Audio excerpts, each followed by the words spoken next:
we wanted to make this a really bipartisan event and have as many different voices and views and thoughts and all those people that showed up to hear Lou Vince tonight. So give yourselves a hand. Thank you so much. I really appreciate you guys coming to our house tonight. And Mimsy's, who's trying to escape, is my co-host. Nice. Dogs are barking. And the dogs are barking. We kept them. I kept our We got a little sleeping doxies. bag, dude. You're out in the backyard tonight. Yeah, I know. But now that we have a Birds every sectional, night. we'll be all right. I can just stay out there. And of course, I want to thank Bonnie and Rick Eaton, who really did so much of this, and also Minerva Williams and Todd Hoover, who did so much of this. Thank you guys so much. Thank you, thank you, thank you, thank you. I really appreciate it so much. I wanted to introduce some folks that you might not know. And the first is Bob Forshea, who is the president of the Progressive Democrats of the Antelope Valley. And he came all the way down here, right? Made the drive down here. And his partner Andy, who made the cheesecake, the coconut cheesecake, which I haven't been able to try yet. But it's, if you guys leave and the trays are still there, it stays with me. And then I want to introduce Diane Troutman, who's back here in the red jacket.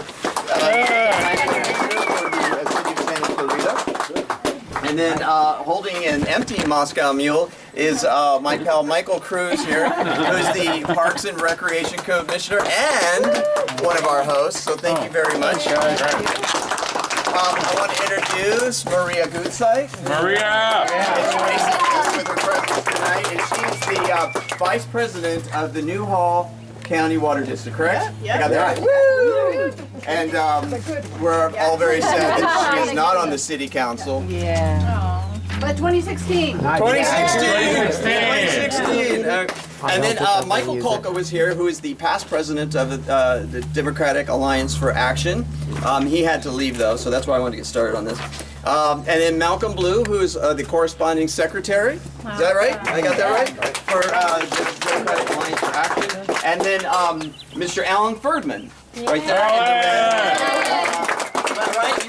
Are you the president of the Canyon Country Advisory? The chair. Chair. Okay. And I haven't actually attended any of your meetings, but I got to start doing that because when they had a series of debates or forums for all the city council candidates, it was really, really amazing. It was a great thing, and he puts everything online anyway. So, I was going to introduce Lee Rogers, but I guess he's not coming here. But I'm going to tell a story that he doesn't know about, so in case he shows up. So he and I were walking, and we were in Old Town Newhall. And we were visiting all the different businesses, right? We wanted to meet all the local businesses. And we're walking along, and there's this dead bird on the sidewalk, right? And he's like, ah.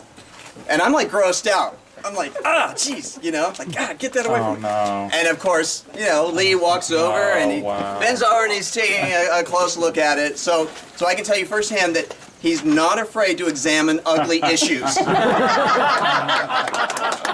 And so that will continue because there's a lot of ugly issues that need to be solved. But so I'm going to move ahead and tell you that the reason that I'm throwing this party is obvious for this gentleman over here.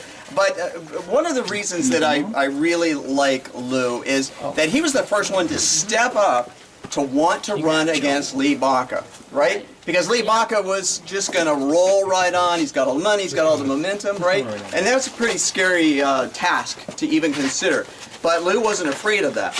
And he was the first one that I knew that was going to challenge Baca. And as a reporter up in the Antelope Valley and a reporter down here, I know a lot of stuff that goes on that Lee Baca was behind that were problems with the Sheriff's Department. I knew a lot of them that people, and of course, a lot of times I wasn't allowed to write about those things, but that's another story. Need to hear that one. Yeah. So I was really excited that he was willing to do it. Well, then of course, Baca gets these indictments, right, and has to sort of skitter away. And then all these people filled the void, right? Now it was okay. Now it was okay to try to face Baca. So that's one of the things that I'm really impressed with Lou Vince. He was willing to do it, but it was tough, and he stayed in it while it is tough. So please, let's give a hand for Lou Vince. Yeah, Lou! Thank you, Mark, for that. Not to fall in the bushes here. Thank you for that introduction, and thank you everybody for putting this on. Mimsy, thank you very much. I don't know where you went. Thank you, and for the sponsors, and my new TV star friend. I don't know if you've all seen Dave on TV. Yeah. Have you seen him? Have you seen him? It's good stuff. And Todd Minerva. Todd Minerva, big shout out to you. I can't be everywhere in the county, but I don't need to be if you know Todd and Minerva, because they are everywhere on the internet. Yeah. Things just happen. I wake up in the morning and there's 48,000 emails. Todd and Minerva have been busy. On it. Anyway, I'll start like this. Most of you I know you, and you've heard my spiel about what I think about the Sheriff's Department, what needs to be done. But I'd like to try to answer the question that I always get asked, but I never get a chance to answer. And that question is, why are you running for sheriff? And usually, the thing that comes out of the person's mouth next, without even letting me take a breath, is they spout off some issue, some scandal, some problem, something they think could be done better. But the reason I'm running is because I'm just not satisfied with the way the Sheriff's Department is going. We need to make sure that everybody feels safe in their homes and communities. We need to get back to community-based policing. You should be able to talk to the Sheriff's Department, and more importantly, they should be talking to you. No more the guy with the most stars and bars on his collar going to a community meeting and telling you what we're going to do.